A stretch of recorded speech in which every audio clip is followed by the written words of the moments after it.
3 goals against Algeria, then another 2 against Austria, 5 goals in just 2 matches. Every single goal Argentina have scored at this World Cup. On top of that, he now holds the all-time scoring record. Lionel Messi celebrated his 39th birthday this week. Yet for months, plenty of respected voices insisted Lionel Scaloni was making the one decision he would eventually regret. Just 2 games into the tournament, that decision already looks far less controversial than everyone claimed. This is the story of the choice Scaloni made long before the World Cup even began. And more importantly, why he never backed away from it. Scaloni has never been the type to panic, and he certainly doesn't change direction just to satisfy public opinion. He trusted this squad from the beginning, and above all, he trusted Messi in a way that very few people outside the Argentina camp did. Let's break down where all the doubts came from, why those concerns actually seemed reasonable at the time, and why Scaloni looked at the exact same evidence but reached a completely different conclusion. This isn't about pretending every critic got it wrong. They didn't. We'll look at what people were saying, how Scaloni responded, and what it all could mean for Argentina as they chase back-to-back World Cup titles. The doubts that genuinely made sense. Let's begin with the criticism itself, because it wasn't baseless. If you had concerns about this Argentina team, you weren't alone, and history gave you every reason to feel that way. The World Cup is filled with defending champions who believed they could repeat the past, only to fall much sooner than expected. Italy arrived at the 2010 World Cup, still leaning on the success of their 2006 triumph, only to crash out in the group stage. Spain followed the same path in 2014. Their legendary generation stayed together one tournament too long and exited far earlier than anyone imagined. Germany suffered the same fate in 2018, becoming another defending champion eliminated before the knockout rounds. The pattern was hard to ignore. Time after time, managers placed their faith in the same experienced players who had delivered glory years earlier, even after those players were no longer capable of carrying the same burden. So, whenever a coach sticks with the core of a title-winning squad, those past failures naturally come to mind. Now consider the group Scaloni brought to North America. 17 players from Argentina's World Cup winning squad in Qatar were still part of the team. 9 of them were already over the age of 30. Nicolas Otamendi was still leading the defense at 38, despite coming off a season without silverware at Benfica. Emiliano Martinez, now 33, was widely expected to be playing in the final World Cup of his career. Christian Romero entered the tournament after recovering from a knee injury. And then there was the captain himself. Messi turned 39 during the competition after finishing Inter Miami's final match before the international break with a muscle issue that forced him off the field. The only familiar face missing from that experienced core was Ángel Di María, and that wasn't because Scaloni pushed him aside. Di María made the decision himself, retiring from international football after the 2024 Copa America. There were also concerns surrounding Argentina's defensive depth. From the outside, many believed Scaloni was relying on his veteran attackers to make up for a backline that didn't look quite as convincing. Put those concerns together with the history of defending champions, and it wasn't difficult to see why people reached the conclusions they did.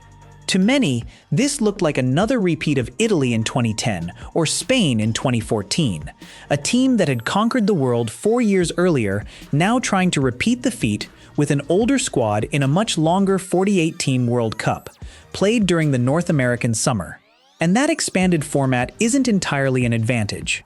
Sure, it gives teams a little more breathing room after a slow start, and Argentina were handed a favorable group.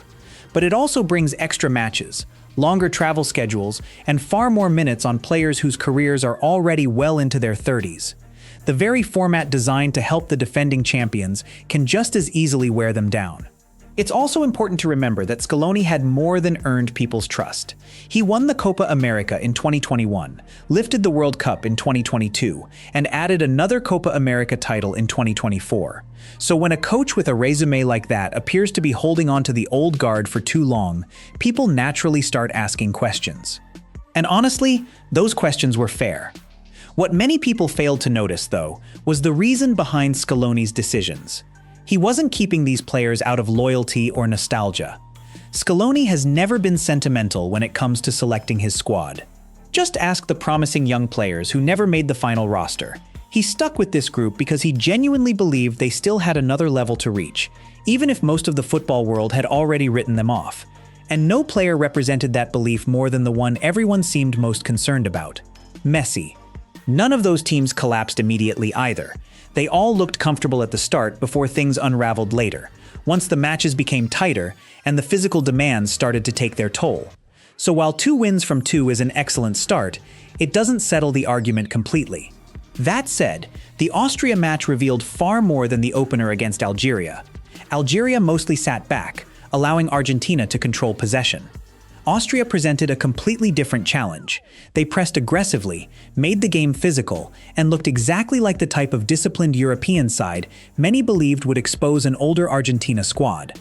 David Alaba produced 2 outstanding blocks to deny Messi during the first half. After the break, Austria improved, and Emiliano Martinez had to produce an excellent save to keep out Marcel Sabitzer's dangerous free kick. The match became increasingly scrappy. Messi missed a penalty. Yet Argentina still found another way to win while keeping another clean sheet. It wasn't even Messi at his absolute best. On another night, he easily could have finished with 4 or even 5 goals. More importantly, Argentina passed a much tougher examination, even if the biggest challenges are still waiting in the knockout rounds. What these opening 2 matches have done, however, is answer nearly every concern people had before the tournament.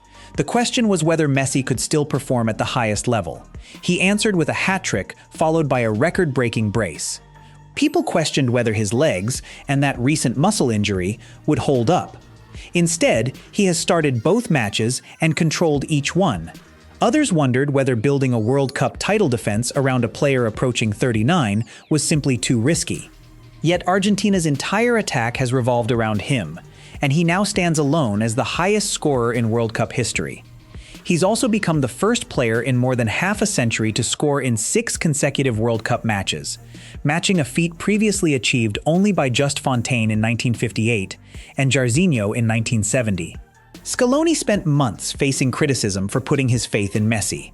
After everything we've seen so far, he's earned the right to quietly enjoy proving those doubts wrong. And the way Argentina are built gives every reason to believe this approach can keep working. Messi no longer has to spend the entire match chasing the ball or covering huge distances. The midfield trio of Rodrigo de Paul, Alexis Mac Allister, and Enzo Fernandez provides the energy and work rate, allowing Messi to save himself for the moments that matter most in the attacking third. That's exactly how you maximize the impact of a 39-year-old without exhausting him before the tournament reaches its biggest stages. Australia are already out. Jordan are Argentina's final group stage opponents on the 27th, with top spot in the group looking almost certain. Argentina have now won their opening 2 World Cup matches for the first time since 2014, keeping clean sheets in both victories. That also makes it 8 consecutive World Cup wins, dating back to the shock defeat against Saudi Arabia at the start of their 2022 campaign. Finish top of the group, and they'll move into a round of 32 clash in Miami on July 3rd. As things stand, Uruguay are the most likely opponents, a path that, for now, keeps Argentina away from Spain. And waiting at the end of that journey is something no nation has achieved since Brazil in 1962. Back-to-back World Cup titles. So where does that leave the argument that Scaloni made the right call with Messi? At this stage, he's winning that debate. And he's doing it with the very player and the very strategy that drew so much criticism before the tournament. He looked at a squad filled with experienced players, a captain approaching 39 who had recently dealt with a muscle problem, listened to countless people insist it was a mistake, and chose to trust his own judgment instead. After 2 matches, that belief has been fully rewarded. The biggest thing that stands out to me is that none of this feels accidental. Scaloni didn't simply get lucky with 2 positive results from an aging squad. He made a calculated decision months before the tournament, openly declared that Messi had to be part of this World Cup, and shaped the entire team around making that decision succeed. Plenty of intelligent football minds believed he was holding on to the past for one tournament too long. Right now, Scaloni looks like the one who saw something everyone else missed. The real question is whether that belief still holds once the tournament reaches its toughest moments. Can this system survive a knockout match in the summer heat against an opponent capable of dominating possession, with Messi carrying another few games in his legs? That's where Scaloni's decision will face its greatest examination. Was trusting Messi truly the right move?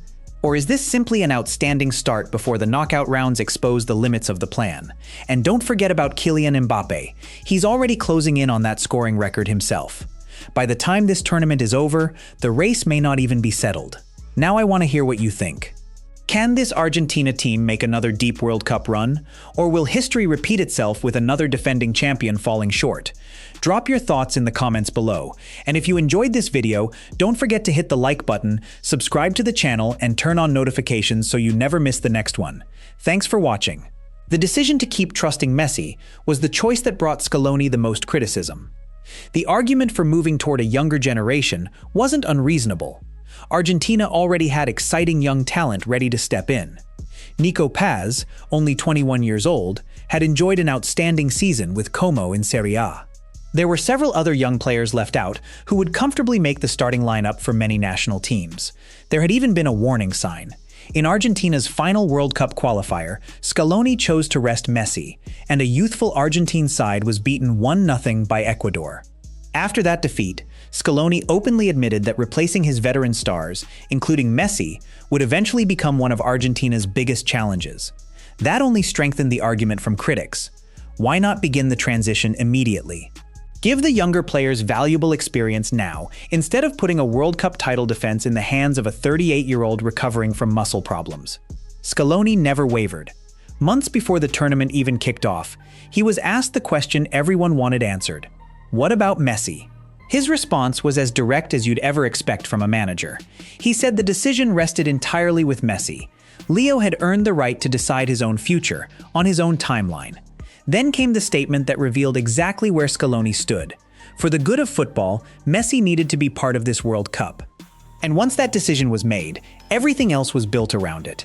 The tactical setup, the positioning, the movement, every detail was designed to put Messi in dangerous areas, while the players around him covered the hard running. The objective was never to ask him to sprint non-stop for 90 minutes. The goal was to manage his workload carefully and make sure every decisive moment flowed through him.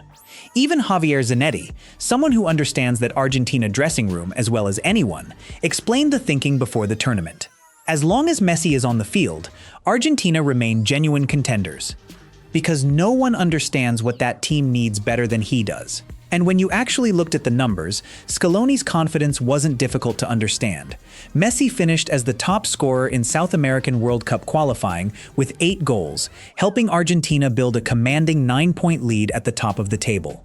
This wasn't a player slowly fading into retirement, so when he picked up that muscle problem during Inter Miami's final match before the international break and people started worrying, Scaloni stayed completely composed.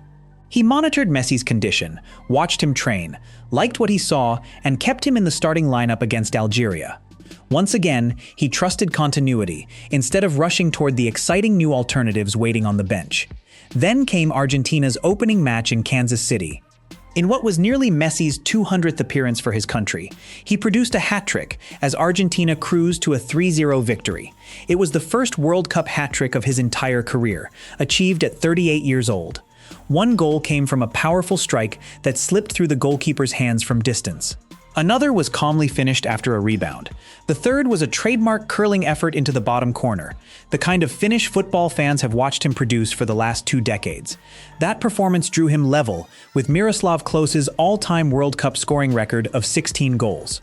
It also made Messi the oldest player ever to score a World Cup hat-trick, breaking Cristiano Ronaldo's previous record from 2018. 6 World Cups into his career, the greatest goal scorer of his generation was still setting records at an age when most footballers had already retired. The idea that Argentina would simply manage his minutes while expecting little more than his presence didn't survive very long. Just 4 days later, he proved it again. Against Ralf Rangnick's Austria in Dallas, a team known for its aggressive pressing, Messi scored both goals in a 2-0 victory. This time he moved beyond Miroslav Klose once and for all. The all-time World Cup scoring record now belonged to him alone.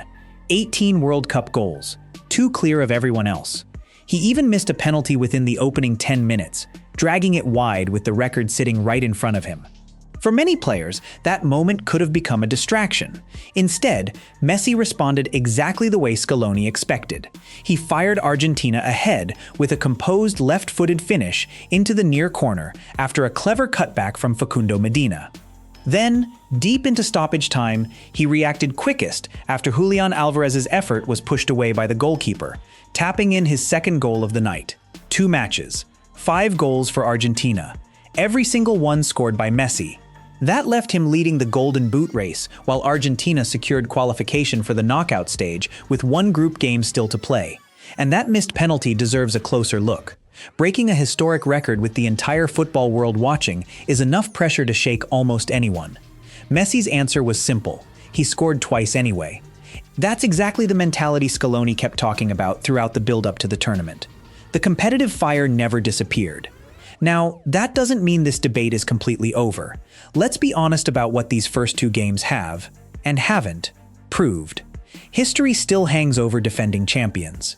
Italy, Spain, Germany.